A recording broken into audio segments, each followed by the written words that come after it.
இதோ உங்களை தேடி முதன்முறையாக வசீகரமான தொழில்நுட்பம் மற்றும் அதிவேகமான செயல்திறனுடன் UFX மொபைல் மெல்லிய தோற்றத்துடன் முற்றிலும் சிறப்பாக எல்லோருக்கும் எளிதாக UFX மொபைல் உங்கள் நவீன தலைமுறைக்கான mobile UFX Mobiles make you move.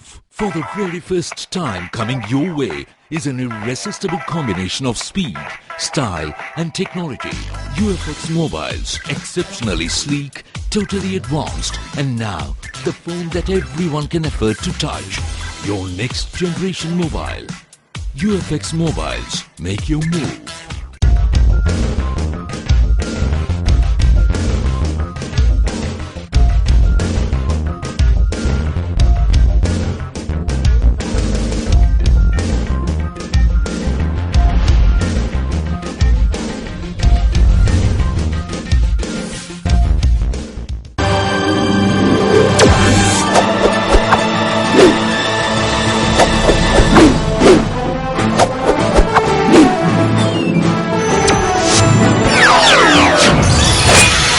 நீங்கள் பார்த்துக் கொண்டிருப்பது AJK டிவியின் புதுவை மாலை. வணக்கம். புதுவை அரசு நிர்வாக சீர்திருத்தம் குறித்த மாநாட்டில் பொதுமக்கள் புகார் அளிக்கும் இணையதளத்தை மத்திய இணையமைச்சர் நாராயணசாமி மற்றும் முதல்வர் ரங்கசாமி திறந்து வைத்தனர். மத்திய அரசின் பொதுமக்கள் குறை கேட்பு மற்றும் ஓய்வூதிய அமைச்சகம் புதுவை அரசுடன் இணைந்து குடிமக்களை மையப்படுத்தும் அரசு நிர்வாகத்திற்கான சீர்திருத்தங்கள் குறித்த மாநாட்டின் துவக்க விழா தனியார் ஹோட்டலில் நடைபெற்றது. இதில் சிறப்பு விருந்தினர்களாக மத்திய இணையமைச்சர் நாராயணசாமி, முதல்வர் திரு ரங்கசாமி கலந்து கொண்டு புதுவை அரசின் பொதுமக்களின் குறைதீர்விற்கான இணையதளத்தை துவக்கி வைத்தனர். அப்போது மத்திய இணையமைச்சர் நாராயணசாமி பேசுகையில், அண்டை மாநிலங்களில் உள்ள நல்ல நிர்வாக சீர்திருத்தங்கள் மற்ற மாநிலங்களுக்கும் கிடைக்க வேண்டும் என்பதற்காகவே இத்தகைய மாநாடுகள் நடத்தப்படுகிறது. பொதுமக்களின் பிரச்சினைகளை சிறந்த முறையில் கையாளாத நிர்வாகங்கள் திறமை மிக்கதாக இருக்க முடியாது என்று பேசினார். தொடர்ந்து நோக்க உரையாற்றிய முதல்வர் ரங்கசாமி, மக்களுடைய தேவை, எண்ணம் ஆகியவற்றை புரிந்து கொண்டு அதனை குறிக்கோளாக வைத்து அரசு நிர்வாகம் செயல்பட வேண்டும். அப்போதுதான் ஒரு மாநிலத்தில் நல்ல நிர்வாகம் இருக்கும். எனது அரசு மக்களின் குறைகளை திறந்த காதுகளோடு கையாளுகிறது. இதனால் என்னுடைய அலுவலகம் மட்டுமின்றி அமைச்சர்கள், அதிகாரிகளின் அலுவலகங்களின் கதவுகளும் பிரச்சினைகளுக்காக வரும்போது மக்களுக்காக எப்போதும் திறந்தே இருக்கும் என்று பேசினார். மாநாட்டில் மத்திய அமைச்சகத்தின் செயலாளர் ரமேஷ் சி மிஸ்ரா, தலைமை செயலர் சத்யவதி, நிர்வாக சீர்திருத்தத்துறை செயலர் தேவநிதிதாஸ் மற்றும் ஆந்திரா, அந்தமான், நிக்கோபார் தீவு, கர்நாடகா, கேரளா, லட்சத்தீவு, தமிழ்நாடு, சத்தீஸ்கர், மத்திய பிரதேசம் மற்றும் புதுவை மாநில அரசின் உயர் அதிகாரிகள் கலந்து கொண்டனர். பணி நீக்கம் செய்யப்பட்ட அரசு ஊழியர்களை மீண்டும் பணியில் சேர்க்கும் வரை காங்கிரஸ் போராட்டம் ஓயாது என்று மத்திய இணையமைச்சர் நாராயணசாமி எச்சரிக்கை விடுத்துள்ளார். இது தொடர்பாக மத்திய இணையமைச்சர் நாராயணசாமி செய்தியாளர்களுக்கு அளித்த பேட்டியில், இலங்கை தமிழின படுகொலைக்கு எதிராக ஐநா சபையில் தீர்மானம் கொண்டுவர உள்ளதாகவும் அதனை இந்திய அரசு ஆதரிக்க வேண்டும் என தமிழகத்தில் அனைத்து கட்சிகளும் வலியுறுத்தி வரும் நிலையில் சில அரசியல் கட்சிகள் மத்திய அரசும் காங்கிரசும் தமிழர்களுக்கு எதிரானவர்கள் என்று பிரச்சாரம் செய்வதை கண்டிப்பதாகவும், கடந்த 10 மாதங்களாக காங்கிரஸ் ஆட்சியில் பணியில் அமர்த்தப்பட்ட அரசு ஊழியர்கள் 4500 பேருக்கு மேற்பட்டவர்களுக்கு மீண்டும் பணி வழங்கும் வரை காங்கிரஸ் கட்சியின் போராட்டம் ஓயாது என்றும், சென்ற ஆட்சியில் ரேஷன் கடைகளில் தரமான அரிசி விநியோகம் செய்யப்பட்டது. ஆனால் ஆலை அதிபர்களை பழிவாங்கும் நோக்கில் கடந்த ஆட்சியில் கொடுத்த விலையை கொடுக்காமல் அரிசி மூட்டைகளை பறிமுதல் செய்து வரும் அரசு அதன் மிரட்டல் போக்கை கைவிட்டு பறிமுதல் செய்த அரிசி மூட்டைகளை ஆலை அதிபர்களிடம் திருப்பிக் கொடுக்க வேண்டும் என்றும், அதே நேரத்தில் தரமான நல்ல அரிசியை பொதுமக்களுக்கு விநியோகம் செய்ய வேண்டும் என்ற அவர், மேலும் கூடங்குளம் தொடர்பாக தமிழக முதல்வர் ஜெயலலிதா அமைச்சரவை கூட்டியுள்ளார். விரைவில் தமிழக அரசின் உதவியுடன் கூடங்குளம் அணுமின் நிலையம் திறக்கப்படும் என்று கூறினார். புதுவையை கலக்கிய இருசக்கர வாகன திருடர்களிடமிருந்து 20 வாகனங்களை பறிமுதல் செய்ததாக SSP ஸ்ரீகாந்த் தெரிவித்துள்ளார். இது தொடர்பாக SSP ஸ்ரீகாந்த் கூறுகையில், புதுவையில் பல்வேறு இடங்களில் இருசக்கர வாகனங்கள் திருடு போயுள்ளதாக அந்தந்த காவல் நிலையத்தில் வந்த புகாரின் அடிப்படையில் போலீசார் தீவிர ரோந்து பணி மேற்கொண்டு கடந்த மாதம் ஜெகன், தயாளன் ஆகியோரை கைது செய்து அவர்களிடமிருந்த 6 வாகனங்களை பறிமுதல் செய்தனர்.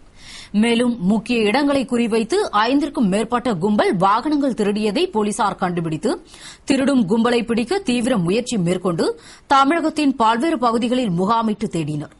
இந்நிலையில் ரெட்டனையில் ஐயனார், அவரது தம்பி ராஜ்குமார், சுந்தர் ஆகியோரை மடக்கி பிடித்து விசாரணை செய்ததில் அவர்கள் திருடிய வாகனங்களை கள்ளச்சாராயம் கடத்தும் கும்பலிடம் விற்பனை செய்தது உறுதியானது. மற்றும் திருட்டு வண்டிகளை கூட்டேரிப்பட்டு இருசக்கர வாகன பாதுகாப்பு மையத்தில் பதுக்கி வைத்ததும் தெரியவந்தது. இதனையடுத்து அவர்களிடமிருந்து 20க்கும் மேற்பட்ட வாகனங்களை பறிமுதல் செய்ததாக கூறிய அவர், இவ்வழக்கில் சிறப்பாக செயல்பட்டு வாகனம் திருடும் கும்பலை கூண்டோடு பிடித்த போலீசாரை பாராட்டியதாக கூறினார். எவ்வித பணி பாதுகாப்பும் இன்றி இருக்கும் 108 ஆம்புலன்ஸ் ஓட்டுநர்கள் தங்களை பணி நிரந்தரம் செய்ய வேண்டும் என்று வேண்டுகோள் விடுத்துள்ளனர். புதுவை 108 ஆம்புலன்ஸில் ஓட்டுநர்களாக பணிபுரிபவர்கள் தங்களை NRHM இல் ஓட்டுநர்களாக பணியில் எடுத்து தற்பொழுது IRCS என்ற ஒரு துறைக்கு விண்ணப்பிக்காமலேயே பணிபுரிந்து வருவதாகவும், NRHM ஓட்டுநர்களுக்கு 8 மணி நேரம் வேலை என்று உள்ள நிலையில் தங்களுக்கு மட்டும் 12 மணி நேர வேலை என்பது எவ்விதத்திலும் நியாயமில்லை என்றும், குடும்பத்தில் நல்லது கெட்டது நிகழ்ச்சிகளில் கலந்து கொள்ள முடியாமல் 24 மணி நேரமும் விடுப்பு இல்லாமல் பணிபுரிந்து வருவதாகவும், அரசாங்கத்தால் ஓட்டுநர்கள் என்ற பதவியை தராமல் டிரான்ஸ்போர்ட் வாலண்டியர்ஸ் 108 ஆம்புலன்ஸ் ஓட்டுநர்கள் என்ற பதவியை தான் கொடுத்துள்ளதாகவும், 4 ஆண்டுகளுக்கு முன்பு பணியில் சேரும்போது வெறும் ஊக்கத்தொகையாக 3000 ரூபாய் மட்டுமே பெற்றதாகவும், தற்போது பணியில் சேருபவர்கள் ஆரம்பத்திலேயே 8000 ரூபாய் பெறுவதாகவும், 108 ஆம்புலன்ஸுக்கு தேவையான ஆட்கள் இல்லாமலேயே இதனை ஆரம்பித்து தற்போது உடல்நிலை சரியில்லாவிட்டாலும் வீட்டில் நல்லது கெட்டது என்றாலும் விடுப்பெடுக்க முடியாமல் அவதிப்படும் தங்களை, எவ்வித பணி பாதுகாப்பும் இன்றி இருக்கும் தங்களை பணி நிரந்தரம் செய்ய வேண்டும் என்று ஓட்டுநர்கள் வேண்டுகோள் விடுத்துள்ளனர். புதுவை கருவடிக்குப்பம் ராஜீவ்காந்தி நகரில் உள்ள குடியிருப்புகள் கோவிலுக்கு சொந்தமானது என்று அறங்காவல் குழுவினர் இடித்ததால் பொதுமக்கள் காவல் நிலையத்தை முற்றுகையிட்டு போராட்டம் செய்தனர். புதுவை கருவடிக்குப்பத்தை அடுத்த ராஜீவ்காந்தி நகரில் உள்ள 70க்கும் மேற்பட்ட குடியிருப்புகள் மற்றும் காலிமணி சுற்றுச்சுவருடன் உள்ளது. அந்த இடம் கருவடிக்குப்பம் கருமுத்து தேவஸ்தானத்திற்கு சொந்தமானது என கூறி கோவில் அறங்காவல் குழுவினர் 50க்கும் மேற்பட்டோர் காலிமணி சுற்றுச்சுவரினை இடித்து தள்ளினர். இதனால் ஆத்திரமடைந்த 200க்கும் மேற்பட்ட பொதுமக்கள் காவல் நிலையத்தை முற்றுகையிட்டு போராட்டம் செய்தனர் மற்றும் அறங்காவல் குழுவினர் மீது புகார் அளித்தனர். இது தொடர்பாக போலீசார் வழக்கு பதிவு செய்து விசாரணை நடத்தி வருகின்றனர்.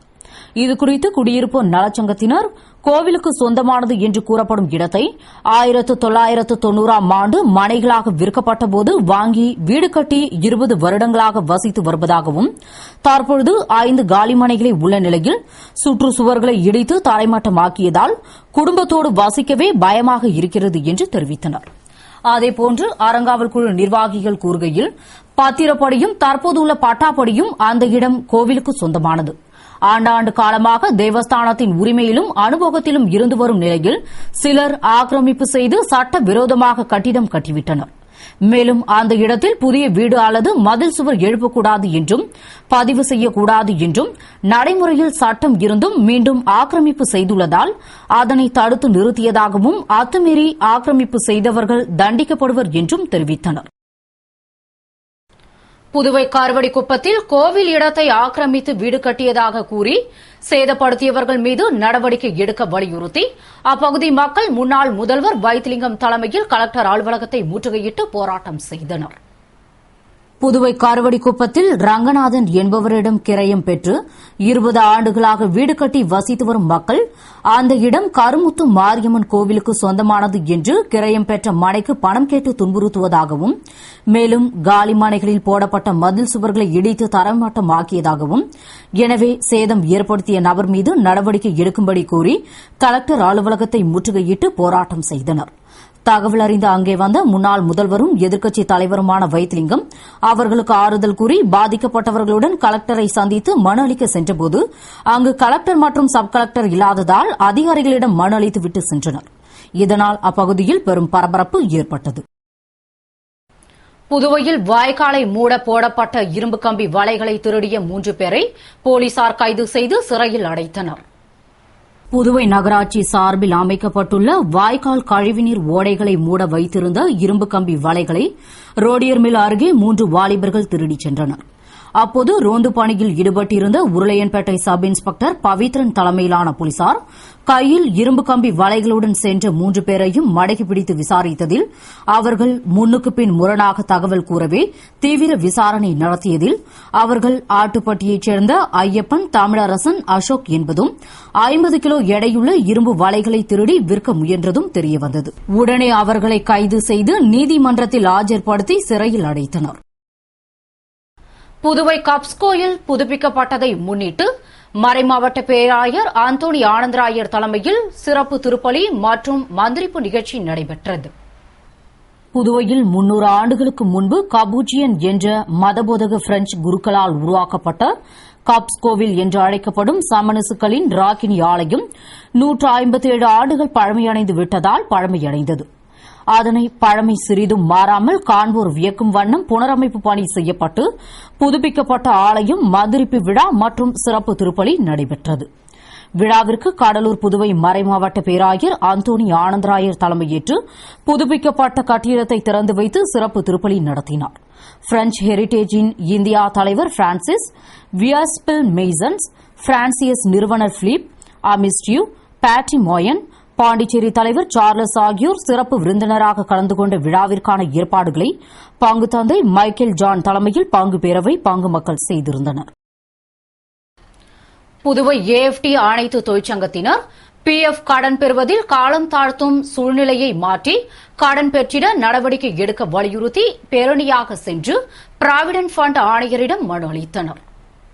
புதுவை தானே புயல் பாதிப்பிற்கு பின் ஏஎப்டி மில் செயல்படாமல் 2 மாத சம்பளமும் வழங்கப்படாத நிலையில் தொழிலாளர்கள் புயல் பாதிப்பை முன்னிட்டு பிஎஃப் புயல் நிவாரண கடன் கோரி விண்ணப்பம் செய்ததில் சட்டமன்ற உறுப்பினர் சான்றிதழ் ஏற்புடையதல்ல என்றும் தாசில்தார் சான்றிதழ் கோரியதால் ஏஎப்டி அனைத்து தொழிற்சங்கத்தினரும் ஏஐடியுசி அலுவலகத்தில் இருந்து ஊர்வலமாக புறப்பட்டு பிஎஃப் மண்டல அலுவலகம் சென்று ஆர்ப்பாட்டம் செய்தனர். ஆர்ப்பாட்ட முடிவில் பிஎஃப் மண்டல ஆணையர் முனுசாமியை சந்தித்து நிவாரணம் கேட்டு மனு செய்த அனைவருக்கும் 1 வாரத்தில் நிவாரணம் வழங்க வேண்டும் என்று வலியுறுத்தி மனு அளித்தனர். அதனை பெற்றுக்கொண்ட ஆணையர் மேல் அதிகாரிகளிடம் பேசி முடிவு சொல்வதாக உறுதியளித்ததால் அனைவரும் கலைந்து சென்றனர். ஏனாம் மக்களின் நலாதரவை பெற்று வரும் சட்டமன்ற உறுப்பினர் மல்லாடி கிருஷ்ணராவ் மீது காழ்ப்புணர்ச்சி காரணமாக அவதூறாக பேசி வருவது சட்டமன்ற உறுப்பினர் அன்பழகனுக்கு சரியல்ல என்று மாநில காங்கிரஸ் தலைவர் ஏவி சுப்பிரமணியன் கூறியுள்ளார். இது தொடர்பாக மாநில காங்கிரஸ் தலைவர் ஏவி சுப்பிரமணியன் கூறுகையில், ஏனாம் கலவரத்தில் ஏனாம் அதிமுக நிர்வாகிகள் மீது காவல்துறை நடவடிக்கை எடுத்ததால் அதனை கண்டிக்கும் வகையில் ஆளுநரை சந்தித்து புகார் அளித்த சட்டமன்ற உறுப்பினர் அன்பழகன், கடந்த 20 ஆண்டுகளில் ஏனாமில் மிகப்பெரிய வளர்ச்சியை ஏற்படுத்திய எங்கள் கட்சி சட்டமன்ற உறுப்பினர் மல்லாடி கிருஷ்ணராவ் தொழிற்சாலையை திறக்க பல்வேறு முயற்சிகளை எடுத்து வரும் வேளையில் கலவரத்தால் வர்த்தகம் பாதிக்கப்பட்டு அங்கு குடியிருந்த குடும்பங்கள் பல வீடுகளை காலி செய்து வரும் நிலையில் பலத்த சேதமடைந்த பள்ளி, கல்லூரி நிறுவனங்களை பெரும் முயற்சி செய்து திறந்துவிட்ட நிலையில் அவதூறாக பேசி வருவது நல்லதல்ல என்றும், மேலும் ஏனாம் கலவரத்தில் கொல்லப்பட்ட சந்திரசேகருக்கு ஏனாம் அனாதை இல்லத்தில் சிலை திறந்தபோது நடந்த விழாவில் திரு மல்லாடி கிருஷ்ணராவ் பேசுகையில், நான் 1 ரூபாய் யாரிடமாவது பெற்றேன் என்று நிரூபித்தால் தன்னை தூக்கில் போடுங்கள் என்றும், தொழிலாளர்கள் தொழிற்சாலை, கல்வி நிறுவனம் போன்றவற்றை சூறையாடி சந்திரசேகரை கொலை செய்தபோது மற்ற தொழிலாளர்கள் ஏன் உதவிக்கு வரவில்லை என்று கூறி வருத்தப்பட்டார். மேலும் இது தொடர்பாக மத்திய இணையமைச்சர், முதல்வர் மற்றும் ஆளுநரை சந்தித்து வழக்கை சிபிஐக்கு மாற்றும்படியும் ஏனாமிற்கு ஒரு ஐபிஎஸ் அதிகாரியை நியமிக்கும்படியும் கேட்டுக் கொண்டார். எனவே ஏனாமில் அல்லும் பகலும் அயராது உழைத்து வளர்ச்சியை ஏற்படுத்தி ஏனாம் மக்களின் நல்லாதரவை பெற்ற அவரை காழ்ப்புணர்ச்சி காரணமாக அவதூறாக திரு அன்பழகன் பேசி வருவது அழகல்ல என்று கூறினார். புதுவை மண்ணாடிப்பட்டு கொம்யூன் செல்லிப்பட்டில் நடந்த தீவிர வரி வசூல் முகாமில் பிப்டிக் தலைவர் அங்காளன் தனது வீட்டு வரியினை செலுத்தி முகாமினை துவக்கி வைத்தார். புதுவை மண்ணாடிப்பட்டு கொம்யூன் பஞ்சாயத்து சார்பில் செல்லிப்பட்டு கிராமத்தில் தீவிர வரி வசூல் முகாம் நடைபெற்றது. முகாமில் சிறப்பு அழைப்பாளராக பிப்டிக் தலைவர் அங்காளன் கலந்து கொண்டு பஞ்சாயத்து ஆணையர் சுந்தர்ராசு முன்னிலையில் தமது வீட்டு வரியை செலுத்தி முகாமினை துவக்கி வைத்தார். நிகழ்ச்சியில் வருவாய் ஆய்வாளர் இரிசன் மற்றும் அதிகாரிகளும் ஊர் முக்கிய பிரமுகர்களும் கலந்து கொண்டனர் மற்றும் ஊர் பொதுமக்கள் பங்கேற்று ஆர்வமுடன் வரியினை செலுத்தி சென்றனர். முகாமிற்கான ஏற்பாட்டினை வருவாய்த்துறையினர் மிக சிறப்பாக செய்திருந்தனர். டேங்கர் லாரிகள் வேலைநிறுத்தம் தொடர்ந்து நீடிப்பதால் வில்லியனூர் ஒதியம்பட்டு இண்டேன் கேஸ் நிறுவனத்தில் பணிகள் பாதிக்கப்பட்டு லாரிகள் நிறுத்தி வைக்கப்பட்டுள்ளன. தமிழகம் மற்றும் புதுவையில் கோரிக்கைகளை வலியுறுத்தி டேங்கர் லாரி உரிமையாளர்கள் கடந்த 5 தினங்களாக வேலைநிறுத்த போராட்டத்தில் ஈடுபட்டனர். இதனிடையே போராட்டத்தை முடிவுக்கு கொண்டுவர அரசுடன் நடத்திய பேச்சுவார்த்தையும் தோல்வியடைந்ததால் போராட்டம் தொடர்ந்து நீடித்து வருகிறது. இதனால் டேங்கர் லாரிகள் ஓடாமல் ஆங்காங்கே நிறுத்தி வைக்கப்பட்டுள்ளது. அதன்படி புதுவை வில்லியனூரை அடுத்த ஒதியம்பட்டு இண்டேன் கேஸ் நிறுவனத்தில் கேஸ் நிரப்பி சிலிண்டரை அனுப்பும் பணி தடைபட்டு வரிசையாக டேங்கர் லாரிகள் நிறுத்தி வைக்கப்பட்டுள்ளது. இதனால் புதுவையிலும் மற்றும் தமிழகத்திலும் சமையல் கேஸ் சிலிண்டருக்கு தட்டுப்பாடு ஏற்படும் அபாய நிலை உருவாகியுள்ளது மற்றும் எண்ணெய் நிறுவனங்களுக்கு நாள்தோறும் பெருத்த நஷ்டம் ஏற்படுகிறது. வில்லியனூர் அரசு ஆரம்ப சுகாதார நிலையத்தில் நாளுக்கு நாள் நோயாளிகளின் எண்ணிக்கை அதிகரித்து வருவதால் தரம் உயர்த்த வேண்டும் என்று பொதுமக்கள் கோரிக்கை விடுத்துள்ளனர். புதுவை வில்லியனூரில் உள்ள அரசு சுகாதாரத்துறையின் கீழ் இயங்கும் ஆரம்ப சுகாதார நிலையம் 1952ஆம் ஆண்டு செயல்பட துவங்கி கடந்த 1999ஆம் ஆண்டு முதல் 24 மணி நேரமும் செயல்படும் சுகாதார நிலையமாக மாற்றப்பட்டு செயல்பட்டு வருகிறது. அங்கு நாளுக்கு நாள் நோயாளிகளின் எண்ணிக்கை அதிகரித்துக் கொண்டே வருகிறது. இதனால் இடப்பற்றாக்குறை ஏற்பட்டுள்ளது. மேலும் 100க்கும் மேற்பட்ட கிராமங்களைச் சேர்ந்த மக்கள் வந்து சிகிச்சை பெறும் சுகாதார நிலையத்தில் அதற்கேற்ப வசதிகள் இல்லாததால் இதனை பொது மருத்துவமனையாக மாற்றினால் இன்னும் சிறப்பாக சிகிச்சை அளிக்க முடியும். இங்கிருந்து புதுவைக்கு நோயாளிகளை கொண்டு செல்லும் நேரம் மிச்சமாகி பல உயிர்களை காக்க ஏதுவாகும். இங்கு தற்போது போதிய அளவு 5 மருத்துவர்கள் 7 செவிலியர்கள் மற்றும் 14 பேர் பணியமர்த்தப்பட்டுள்ளனர். மற்றும் சிறப்பு மருத்துவமாக ரத்த கொதிப்பு, கருவுற்ற தாய்மார்களுக்கு தடுப்பூசி, சர்க்கரை வியாதி என சிகிச்சை அளிப்பது வரவேற்பை பெற்றுள்ளது. எனவே பொதுமக்களின் நலன் கருதி படுக்கை வசதியை அதிகரித்து சுகாதார நிலையத்தை சுத்தப்படுத்தி அதிநவீன தொழில்நுட்ப வசதிகளை கொண்ட பெரிய மருத்துவமனையாக மாற்ற வேண்டும் என்பது பொதுமக்களின் கோரிக்கையாக உள்ளது. புதுவை லாஸ்பேட்டையில் கல்லூரி மாணவரை மர்ம கும்பல் அரிவாளால் வெட்டியதால் அப்பகுதியில் பதற்றம் நிலவுகிறது. மேலும் பாதுகாப்பு பணியில் கூடுதல் போலீசார் நியமிக்கப்பட்டுள்ளனர். புதுவை லாஸ்பேட்டை காரவடிக்குப்பத்தைச் சேர்ந்த ஜெயபிரகாஷ் என்ற கல்லூரி மாணவர் நேற்றிரவு தனது நண்பர்களுடன் இருசக்கர வாகனத்தில் சென்றபோது பெரியபாளையத்தம்மன் கோவில் அருகே 5 பேர் கொண்ட மர்ம கும்பல் அவர்களை வழிமறித்து ஜெயபிரகாஷை இரும்பு பைப், அரிவாள் உள்ளிட்ட பயங்கர ஆயுதங்களால் தாக்கியது. இதனால் பலத்த காயமடைந்து ரத்த வெள்ளத்தில் சரிந்த அவரை நண்பர்கள் மீட்டு அரசு மருத்துவமனையில் சேர்த்தனர். இதுகுறித்து லாஸ்பேட்டை போலீசார் வழக்கு பதிவு செய்து நடத்திய விசாரணையில் குடும்ப தகராறு காரணத்தால் தாக்கப்பட்டது தெரியவந்தது. ஜெயபிரகாஷ் தாக்கப்பட்டது அவரது நண்பர்கள் மத்தியில் கோபத்தை ஏற்படுத்தியுள்ளதால் அசம்பாவித சம்பவங்கள் நடைபெறாத வண்ணம் பாதுகாப்பு பணியில் போலீசார் குவிக்கப்பட்டுள்ளனர். மேலும் அப்பகுதியில் பதற்றம் நிலவுகிறது. புதுவை அரியாங்குப்பம் மாஞ்சாலை சாலை மேம்படுத்தும் பணிக்கான பூமி பூஜை விழாவில் சபாநாயகர் சபாபதி கலந்து கொண்டு பூமி பூஜையினை துவக்கி வைத்தார். புதுவை அரியாங்குப்பம் கொம்யூன் மாஞ்சாலை வீதியை பெரியார் சதுக்கத்தில் இருந்து 915 மீட்டர் தூரத்திற்கு பொதுப்பணித்துறை சார்பில் 66,50,973 ரூபாய் மதிப்பீட்டில் மேம்படுத்தும் பணிக்கான பூமி பூஜை விழா நடைபெற்றது. விழாவில் சபாநாயகர் சபாபதி கலந்து கொண்டு பூமி பூஜையுடன் பணியினை துவக்கி வைத்தார். அப்போது துறை பொறியாளர்கள், ஒப்பந்ததாரர், ஊர் முக்கிய பிரமுகர்கள் மற்றும் பொதுமக்கள் பலர் உடன் இருந்தனர். புதுவையை அடுத்த இடையஞ்சாவடி ஊராட்சி ஒன்றிய நடுநிலைப் பள்ளியில் நடைபெற்ற முப்பெரும் விழாவில் தமிழக நிதித்துறை அமைச்சர் சி.வி. சண்முகம் கலந்து கொண்டு பள்ளி கட்டிடத்தை திறந்து வைத்தார். புதுவையை அடுத்த வானூர் தாலுகா இடையஞ்சாவடி ஊராட்சி ஒன்றிய நடுநிலைப் பள்ளியில் புதிய கட்டிட திறப்பு விழா, கட்டாய கல்வி உரிமைச் சட்டம் பற்றிய விழிப்புணர்வு மற்றும் பள்ளி ஆண்டு விழா ஆகிய முப்பெரும் விழா இரும்பை ஊராட்சி மன்ற தலைவர் ரங்கநாதன் தலைமையில் இரும்பை ஒன்றிய குழு உறுப்பினர் தவமணி பாஸ்கர் முன்னிலையில் நடைபெற்றது. வானூர் சட்டமன்ற உறுப்பினர் ஜானகிராமன் குத்துவிளக்கேற்றி துவக்கி வைத்த விழாவில் சிறப்பு விருந்தினராக வணிக வரி, சட்டம் மற்றும் நீதித்துறை தமிழக அமைச்சர் சி.வி. சண்முகம் கலந்து கொண்டு கட்டிடத்தை திறந்து வைத்து சிறப்புரையாற்றிட ஒன்றிய பெருந்தலைவர் சிவா, முன்னாள் சட்டமன்ற உறுப்பினர் கணபதி, ஒன்றிய துணை பெருந்தலைவர் சாமிநாதன் ஆகியோர் கலந்து கொண்டு வாழ்த்துரை வழங்கி பரிசுகளை வழங்கினர். மாணவர் மாணவியர்களின் கலை நிகழ்ச்சிகளில் முடிந்த விழாவின் நிறைவில் ஆசிரியர் ஐசக் நன்றி கூறினார். இத்துடன் செய்திகள் நிறைவடைகின்றன. வணக்கம்.